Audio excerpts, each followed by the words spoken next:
Praise the lord. November 13వ తేదీ 2024 బుధవారం కొరకు ఏర్పాటు చేయబడిన ఈరోజు దేవుని వాక్య వాగ్దానం. యెషయా గ్రంథము 62వ అధ్యాయము 3వ వచనం.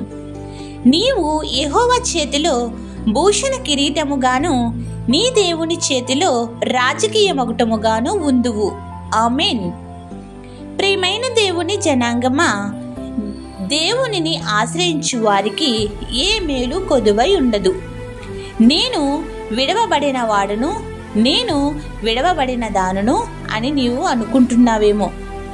అయితే ఆయన వాక్య వాగ్దానం ద్వారా నీకు చెప్పుచు ధైర్యం ఆదరణ ఇచ్చేదేమనగా, ఇప్పటి వరకు నీవు పాడైపోయి ఉన్నావని అనుకుంటున్నావు, ఇప్పటి వరకు విడవబడిన దానును అనుకుంటున్నావు, దేవునికి ప్రదానము కాబడలేదని చేయబడలేదని నీవు అనుకుంటున్నావు.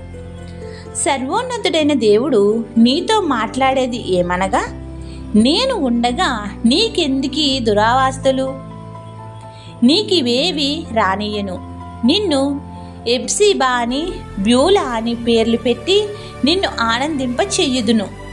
నీవు నీ కుటుంబములను అలాగే నీవు నివసించు ప్రాంతములను ప్రదానము చేసుకుని శుభకార్యములను అద్భుత కార్యములను చేసి వివాహిత స్థితిని దయచేయుదును అని సెలవిస్తున్నారు.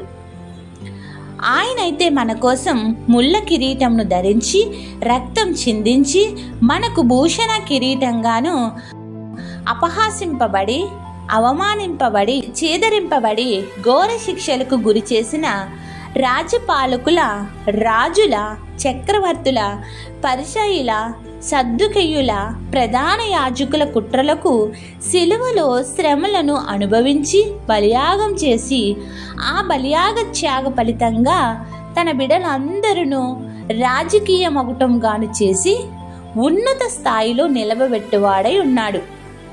కావున ఇట్టి వాగ్దానం ఇస్తూ సూటిగా మీతోనూ నాతోనూ మనతోనూ మాట్లాడుతూ తన చేయి చాపి ఆహ్వానిస్తున్న దేవుడు ఇచ్చే ఫలములను 30దంతులుగాను 60దంతులుగాను 100దంతులుగాను యేసుక్రీస్తు శాశ్వత కాలం నుండి శాశ్వత కాలం వరకు అనుగ్రహించి వర్ధిల్లింపచేయునుగాక.